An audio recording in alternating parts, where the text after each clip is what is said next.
जय श्री राधे, जय श्री कृष्ण, जय माता रानी की। माता रानी की अपार कृपा से आज हम आपको श्री दुर्गा सप्तशती के पहले अध्याय का हिंदी में अनुवाद सुनाने जा रहे हैं, जो कि इस प्रकार है। बोल माता रानी की जय। पहले अध्याय का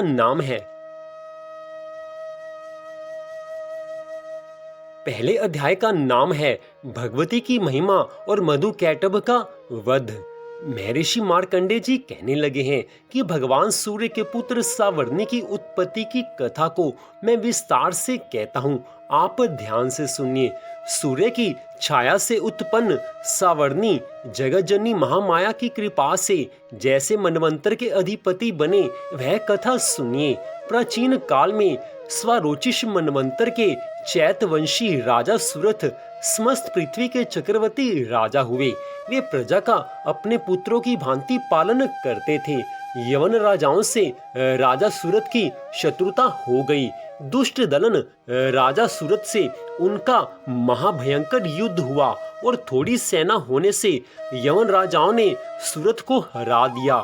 तदनंतर राजा अपने नगर में आकर राज्य करने लगा, तो भी अन्य शत्रु राजाओं ने राजा सुरथ पर चढ़ाई कर दी और नगर में भी दुराचारी मंत्रियों ने राजा का कोष, सैन्य तथा समस्त वस्तुएं छीन ली।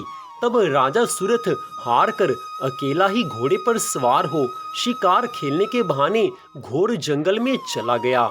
वहां महर्षि मेधा का सुंदर आश्रम देखा, जो अहिंसक सिंह आदि पशुओं तथा शिष्यों और मुनियों से शोभित था। वहां बैठे हुए महर्षि मेधा को राजा सुरथ ने नमस्कार किया और मुनि से उचित सत्कार पाकर उसी आश्रम में रहा। कुछ काल के बाद फिर वह अपने राज्य तथा प्रजा की चिंता से विचारने लगा कि जिस राज्य को मेरे पूर्वजों ने भली भांति चलाया और प्रजा का पालन किया, वह आज मेरे हाथ से चला गया। वे दुष्ट मंत्री राज्य का पालन धर्म नीति के अनुसार कर रहे होंगे या नहीं, और मेरा मुख्य हाथी भी दुश्मनों के वश में हो जाने से क्या क्या कष्ट भोगता होगा। जो आज्ञाकारी नौकर नित्य प्रसन्नता से धन और भोजन प्राप्त करते थे, अब उन दुष्ट राजाओं के आश्रय में रहकर कष्ट पाते होंगे। मंत्री राज्य के धन को कुमार्ग में व्यर्थ ही अपव्यय करते होंगे। जो धन मेरे पूर्वजनों ने बड़े कष्ट से संग्रह किया था, सो नष्ट हो गया होगा। इस प्रकार वह राजा राज्य की सभी बातों की चिंता करने लगा। कुछ समय पश्चात एक दिन आश्रम के समीप एक वैश्य को देखा, तो राजा ने उससे पूछा कि अरे भाई, तुम कौन हो और यहाँ किस लिए आए हो? तुम्हारा मलिन मुख शोक युक्त क्यों दिखाई देता है? इस प्रकार राजा सुरथ की बातों को सुनकर उस समाधि नाम के वैश्य ने राजा सुरथ से कहा कि हे राजन, मैं समाधि नाम का एक वैश्य हूँ। मेरा जन्म धनवान कुल में हुआ। मेरे दुष्ट स्त्री पुत्र आदि ने मुझे धन के लोभ से घर से निकाल दिया है। मेरा सारा धन छीन लिया और मैं धन, स्त्री, पुत्र से रहित हूँ। अब मैं अकेला दुखी होकर इस वन में आया हूँ। मुझे अपनी स्त्री बंधुओं का कुछ पता नहीं। मैं यहाँ रहने के कारण अपनी स्त्री, पुत्र तथा स्वजनों की परिस्थिति को नहीं जानता कि वे इस समय अपने स्थान पर सुखी हैं या दुखी हैं। मैं ये भी नहीं जानता कि मेरे पुत्र सदाचारी हैं या व्यभिचारी हैं। राजा बोला, जिन स्त्री पुत्र आदि ने तेरे धन संपत्ति को छीन लिया है, फिर उन्हीं के स्नेह में तेरा मन क्यों जाता है? वैश्य बोला कि आपने मेरे विषय में जो बातें कही हैं वे वास्तव में सत्य हैं, परंतु मैं क्या करूं? मेरे चित्त में कठोरता उत्पन्न नहीं होती। जिन पुत्र आदि ने धन के लोभ में आकर मुझे घर से निकाल दिया है, मेरा चित्त फिर भी उन्हीं में आसक्त होता है। मैं क्या करूं? इन स्वजनों के निर्मोही होने पर भी मेरे मन में उनके लिए प्रेम है। महर्षि मार्कंडेय ऋषि कहने लगे हैं कि हे द्विज श्रेष्ठ, तत्पश्चात राजा सुरथ और समाधि वैश्य दोनों मिलकर मेधा मुनि के समीप गए हैं और प्रणाम करके बैठकर मेधा ऋषि से कथा प्रसंग करने लगे। राजा बोला, हे भगवान, मैं आपसे एक बात पूछना चाहता हूँ, आप कृपा करके बताओ कि हे महाराज, मेरा मन वश में नहीं है, इससे मुझे दुख है। गए हुए राज्य तथा अन्य सभी स्त्री पुत्र बांधवों की ममता मुझे अभी तक बनी हुई है। हे मुनि श्रेष्ठ, यह जानते हो भी मेरा मन स्नेह उससे अज्ञानियों की भांति विशेष बढ़ता जाता है, और इस समाधि वैश्य को इसकी स्त्री और पुत्र आदि ने त्याग दिया है तथा इसे घर से बाहर निकाल दिया है। यह भी उनमें अत्यंत आसक्त रहता है। इसी तरह हम दोनों बहुत दुखी हैं। हे महाभाग, उनके दोषों को जानते हुए भी हम दोनों का हृदय उनके प्रति आसक्त रहता है। इतना ज्ञान होते हुए भी ऐसी ममता क्यों है? हम दोनों को अज्ञानियों की भांति मूढ़ता क्यों उत्पन्न हो रही है?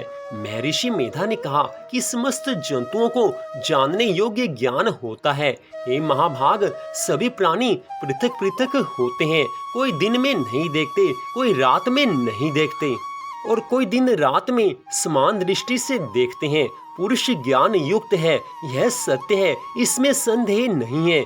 केवल उसमें ही नहीं, सभी पशु पक्षी मृग आदि में भी मनुष्य की भांति ज्ञान होता है। यह स्थूल ज्ञान होता है।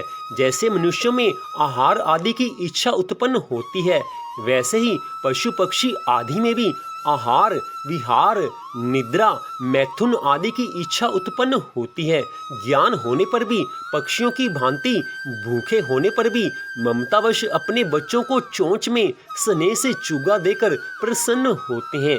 हे राजन, मनुष्य भी अपने पुत्र पौत्रों से इसी भांति बर्ताव करते हैं। वह पालन पोषण इस इच्छा से कि जब हमारी वृद्धावस्था आएगी तब हमारा पालन पोषण वे करेंगे। क्या यह तुम नहीं देखते कि पुत्र आदि उनका भरण पोषण ना भी करें तो भी माता पिता तो करते ही हैं, क्योंकि विश्व की स्थिति को रखने वाली महामाया के प्रभाव से वह मोह के गड्ढे में डाल दिए गए हैं। इसमें कोई आश्चर्य नहीं है, क्योंकि यह भगवान विष्णु की योग निद्रा है जिससे संसार मोहित हो जाता है।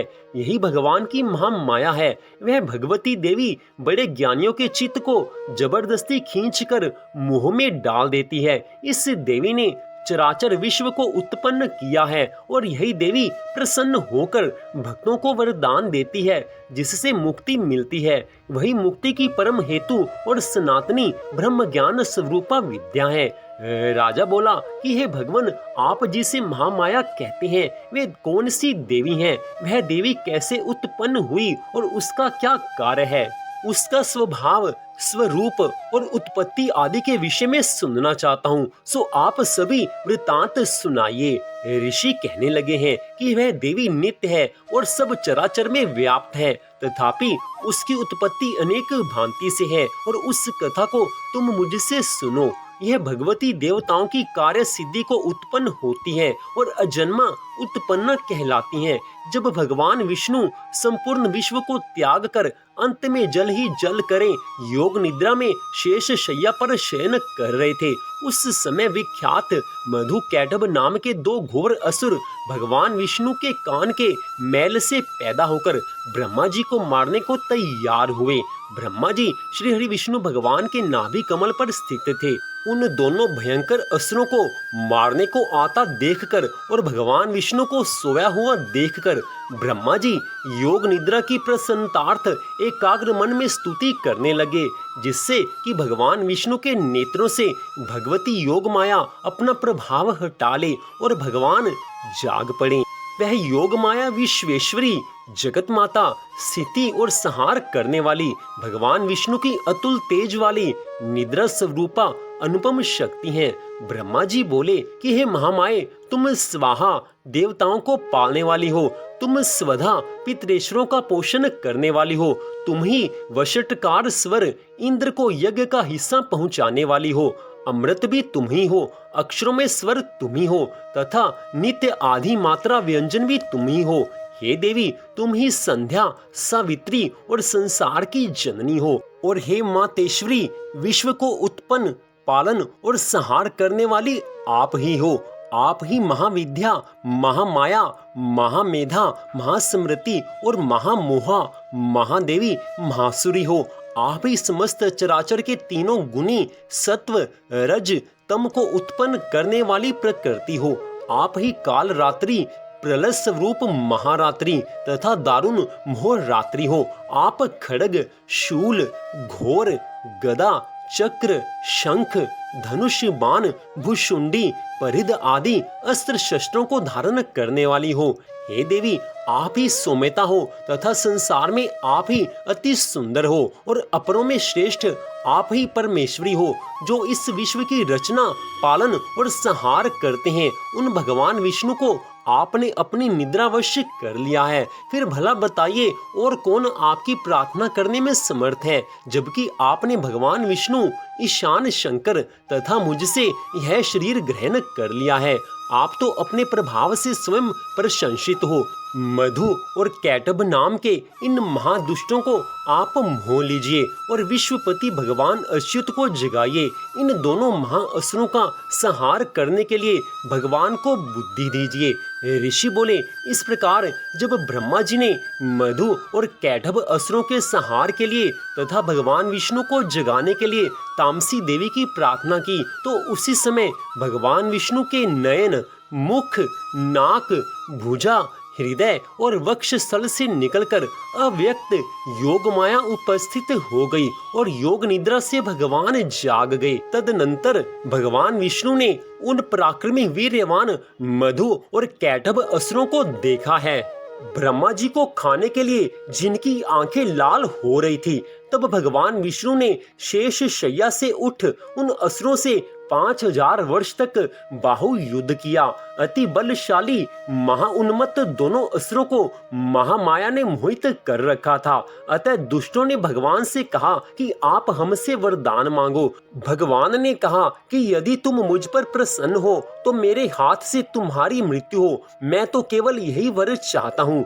ऋषि ने कहा, इस भांति जब भगवान ने उनसे यह वरदान ले लिया तो वे भगवान से कहने लगे कि हमें सर्वत्र जल ही जल दिखाई देता है, इसलिए हे भगवान, हमारा वध उस स्थान पर कीजिए जहाँ पृथ्वी पर पानी ना हो। मेधा ऋषि कहने लगे हैं कि तब भगवान विष्णु ने शंख, चक्र, गदा धारण किए और उनसे तथास्तु कहकर दोनों के सिर अपनी जांघों पर रखकर चक्र से काट दिए हैं।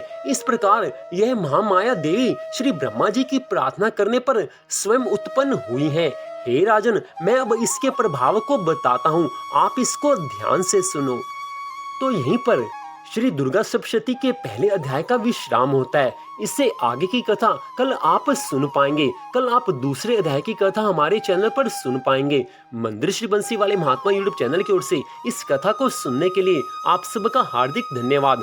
भगवान श्री राधा कृष्ण जी की, माता रानी की कृपा सदा आप सब पर बनी रहे, इसी मंगल कामना के साथ जय श्री राधा रानी सरकार की, जय श्री कृष्ण भगवान की, जय माता रानी की।